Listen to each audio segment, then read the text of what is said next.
Hello students, today again we will do integrated grammar and the students those who are in CBSE board or ICSE board, for them I am regularly bringing these kind of exercises so that you become more confident in these exercises, and when your exam comes, so up to that time you will be more confident, right? So in first question, they have given us dialogues between teacher and Madhu. This is one question, and then there is paragraph based on this question, right? So we have to take information from this dialogues and then we have to complete this fill up. So from these dialogues we will take information and then we will fill these fill-ups. So first one, teacher, why do you want to join this school? Teacher मधु से कह रही है तुम इस school को क्यों join करना चाहती हो? मधु, it is near my house, I want to take science. मधु ने बताया कि ये मेरे घर के पास है और मुझे साइंस सब्जेक्ट भी लेना है. Teacher, you can't take science subject as you scored 40% marks in 8th. Teacher ने कहा कि तुम साइंस सब्जेक्ट नहीं ले सकते क्योंकि तुमने 8th क्लास में बहुत कम मार्क्स लिया है, 40% है केवल. सो मधु ने बोला please consider me, I assure you I shall work hard. So Madhu ने बोला प्लीज मेरे को साइंस दो और मैं आपसे वादा करती हूँ कि मैं बहुत मेहनत करूँगी. सो नाउ इन डायलॉग से हमें इंफॉर्मेशन लेना है और इस फिलअप्स को कंप्लीट करना है. So the teacher wanted to know. अब हमने आपको बताया कि हमारे डायरेक्ट स्पीच में अगर आपका क्वेश्चन वाला स्टेटमेंट है तो हम क्वेश्चन वाले वर्ड से ही कनेक्ट करेंगे. So the teacher wanted to know why she wanted ना मधु भी कर सकते हैं यहाँ पे. मधु, why मधु wanted है, why she wanted to join that school.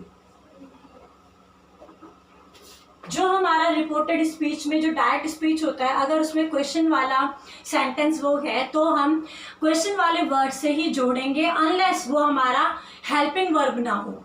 So teacher ने जानना चाहा कि मधु उस स्कूल को क्यों ज्वाइन करना चाहती थी. So why she wanted to join the school. अभी यहाँ पे यू कौन है? सेकंड पर्सन है. सब्जेक्ट हमारा टीचर है, ऑब्जेक्ट हमारा मधु है. सेकंड पर्सन हम ऑब्जेक्ट के हिसाब से चेंज करते हैं. तो यहाँ पे यू कौन है? मधु. और मधु के लिए हम शी लिख सकते हैं क्योंकि वो गर्ल है. Next, Madhu said it was near and she. अब ये आई कौन है? मधु. मधु अपने लिए आई वर्ड यूज कर रही है. सो हमें फर्स्ट पर्सन प्रोनाउन को सब्जेक्ट के हिसाब से चेंज करना है. यहाँ पे मधु अपने आप के लिए आई यूज कर रही है तो हम इसको मधु के हिसाब से चेंज करेंगे. It was near and she wanted to take science. हमें टेंस भी चेंज करना है. यहाँ पे प्रेजेंट टेंस है तो हमें उसे पास्ट टेंस में चेंज करना पड़ेगा. यहाँ पे ऑलरेडी शी है, ये आई कौन है? मधु है. और मधु खुद सब्जेक्ट है जो अपने आप में बातें कर रही, इसीलिए हमने आई को यहाँ पे शी बनाया, लेकिन शी ऑलरेडी गिवन है.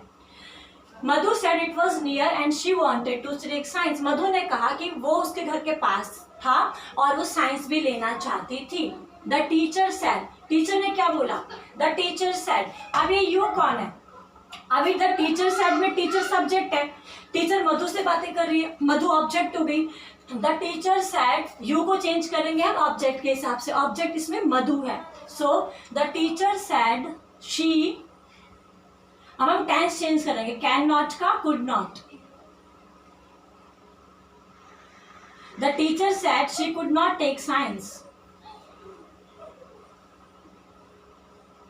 Subject, The teacher said she could not take science subject. अब हमने ये जो स्टेटमेंट है इधर से इंफॉर्मेशन लिया, यहाँ पे ऑलरेडी गिवन है द टीचर सेड. अब टीचर इसमें जो बोल रहा है वो सब्जेक्ट है, जिससे बातें कर रहे हैं मधु से बातें कर रहा है. मधु इसमें ऑब्जेक्ट है. फर्स्ट पर्सन हम चेंज करते हैं सब्जेक्ट के हिसाब से, सेकंड पर्सन प्रोनाउन हम चेंज करते हैं ऑब्जेक्ट के हिसाब से, और टेंस हमें चेंज करना होता है. जो भी गिवन टेंस है उसका हमें पास्ट बनाना है. ठीक है.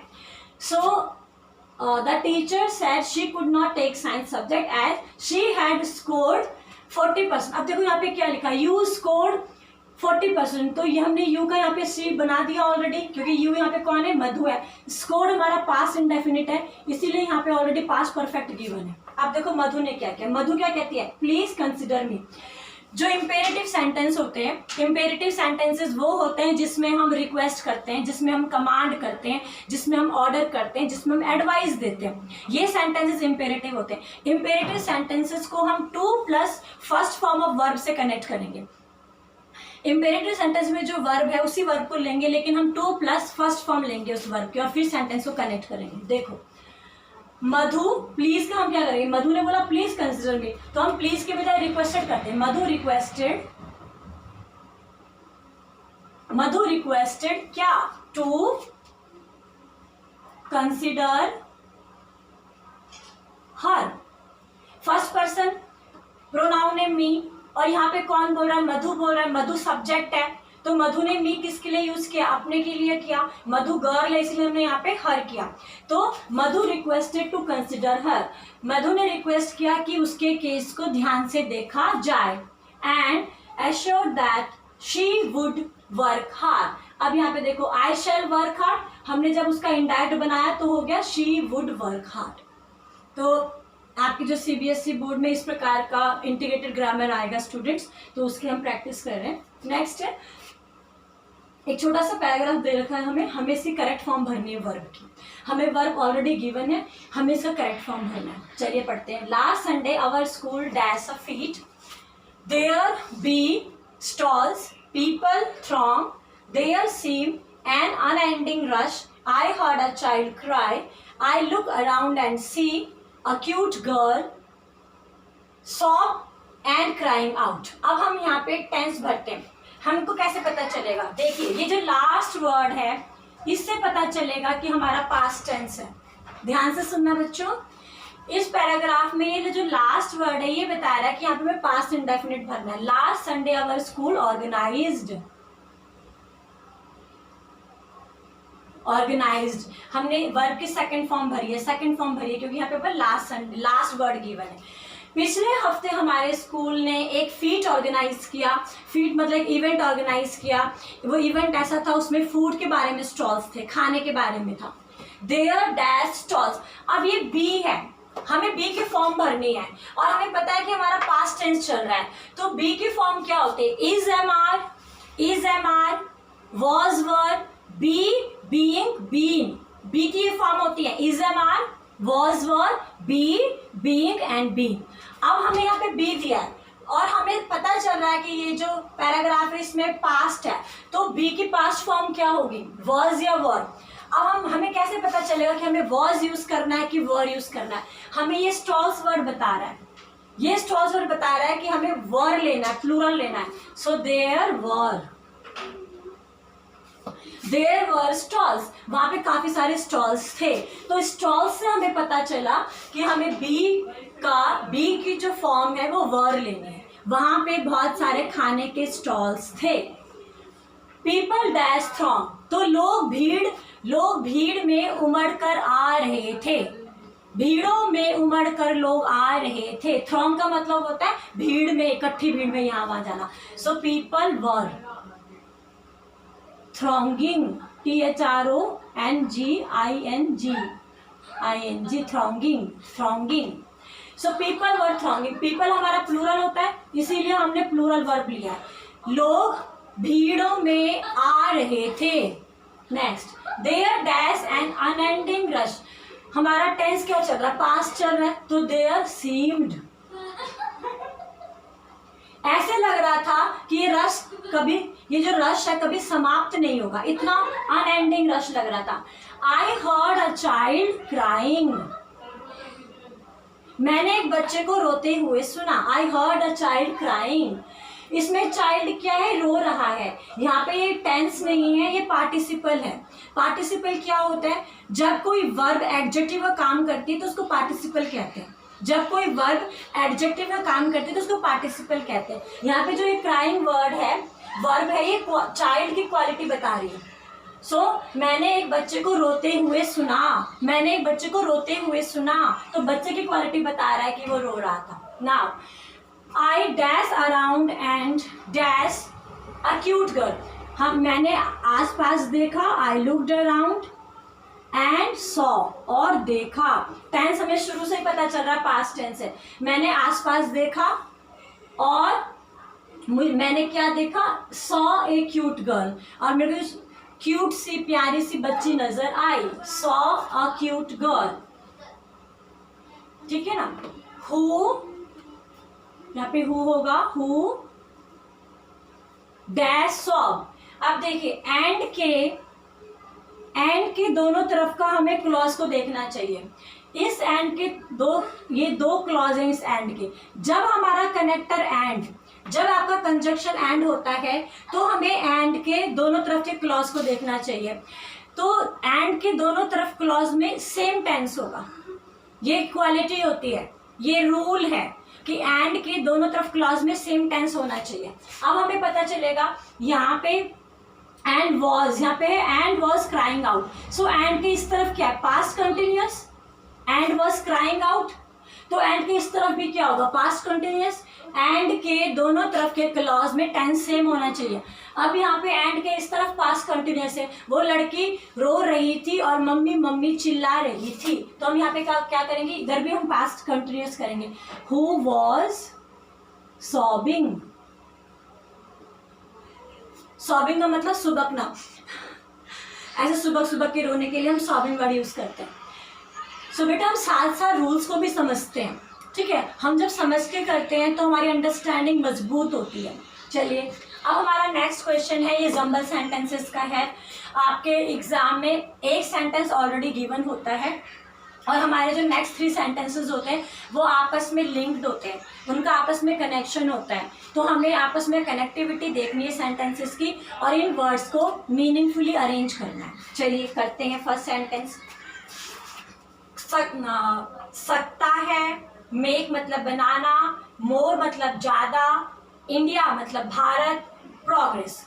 अभी कहते हैं इस सेंटेंस से क्या पता चल रहा है कि भारत और ज्यादा प्रोग्रेस कर सकता है, भारत और ज्यादा प्रोग्रेस कर सकता है, ये सेंटेंस चल रहा है। अब हम इस अकॉर्डिंग इसको बनाते हैं। इस सेंटेंस में सब्जेक्ट चाहिए, तो इस सब्जेक्ट सेंटेंस में सब्जेक्ट क्या है, इंडिया। अब हमें इसमें से वर्ब चाहिए। इस सेंटेंस में वर्ब क्या है, कैन। India can make. चलिए अब बात करते हैं कैन क्या है। कैन मॉडल है। मॉडल एक ऑक्सिलरी वर्ब होती है जो कभी भी अकेले यूज नहीं कर सकते हम उसको। हमेशा मॉडल ऑक्सिलरी का यूज किसी वर्ब के साथ होता है, ये अकेले यूज नहीं हो सकती, पहली बात। सेकंड, मॉडल ऑक्सिलरी के साथ जो वर्ब यूज होगी वो हमेशा फर्स्ट फॉर्म उसका यूज होता है। मॉडल ऑक्सिलरी हमेशा अपने साथ वर्ब की फर्स्ट फॉर्म यूज करती है। तो अब हम इस सेंटेंस में देखते हैं। इंडिया हमें सब्जेक्ट मिला, कैन हमारा मॉडल है, तो हमें वर्ब चाहिए, मेक। इंडिया कैन मेक क्या क्या बनाएगी वो, मोर progress. India can make more progress. और आपके ये जो वर्ड्स थे इनको हमने मीनिंगफुली अरेंज किया तो हमारा एक मीनिंगफुल सेंटेंस आया, भारत और ज्यादा उन्नति कर सकता है और ज्यादा प्रगतिशील हो सकता है। अब हम इसी सेंटेंस से नीचे वाला सेंटेंस जोड़ने की कोशिश करते हैं। हैव होना चाहिए, इंडियंस के पास प्रिंसिपल्स फॉलो करने पड़ेंगे हमें, किसके, कोऑपरेशन के। तो ये सेंटेंस बना रहा है कि इंडियंस को कोऑपरेशन के प्रिंसिपल्स को फॉलो करना तभी ऊपर संभव है। तो इंडिया, अब हमें सब्जेक्ट इस सेंटेंस में से सब्जेक्ट चाहिए, इंडियंस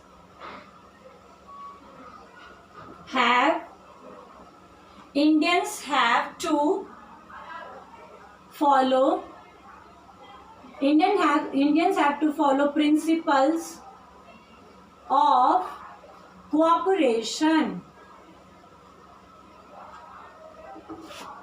ये देखिए, Indians have to follow principles of cooperation।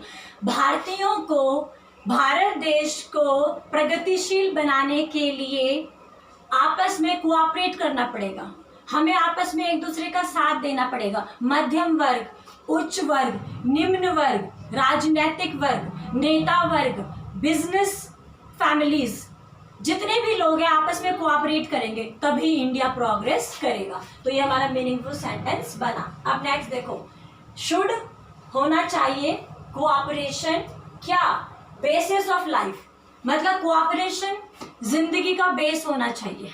अब हम इसको इस अकॉर्डिंग अरेंज करते हैं। सो हमें इस इधर से सब्जेक्ट उठाइए, cooperation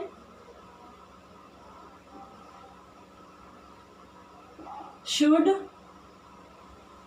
B basis, cooperation should be basis of life. देखिए, cooperation should be basis of life, और इसके लिए हमारी जिंदगी में हमें कोऑपरेशन की नीति को अपनाना पड़ेगा। सभी वर्गों के लोगों को हाथ से हाथ मिलाना है, कंधे से कंधा मिलाना है, तभी हमारा भारत प्रगतिशील होगा, प्रगति के पथ पर दुगनी रफ्तार से आगे बढ़ेगा। लास्ट देखिए, नॉन कोऑपरेशन, अगर हम एक दूसरे का साथ नहीं देते, नॉन किसी के लिए भी बेनिफिटेड, लाभकारी नहीं है। तो किसी का भी साथ अगर हम नहीं देंगे, एक दूसरे का साथ नहीं करेंगे, तो इससे हमें किसी को भी फायदा नहीं है। सो नॉन कोऑपरेशन,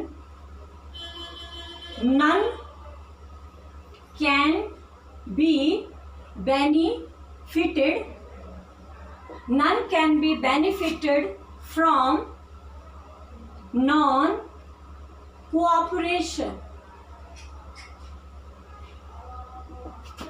अब हमने यहां से सब्जेक्ट लिया है, none can be benefited from non cooperation। कोई भी वर्ग के लोगों को फायदा नहीं है अगर हम नॉन कोऑपरेशन की रणनीति अपनाएं। अगर हम एक दूसरे का साथ नहीं देंगे तो किसी भी वर्ग को फायदा नहीं होगा, लाभ नहीं होगा, ये हर वर्ग के लिए हानिकारक होगा और फिर भारत के लिए तो हानिकारक है ही। सो स्टूडेंट्स, आज हमने इसमें 3 प्रकार के क्वेश्चंस किए हैं और हम इनकी प्रैक्टिस करते रहेंगे रेगुलरली, सो दैट हमें ग्रामर सेक्शंस में हमारी स्कोरिंग भी अच्छी हो, और हमारा स्कोरिंग से बड़ा बात है कि हमारी नॉलेज भी साउंड हो। Thank you.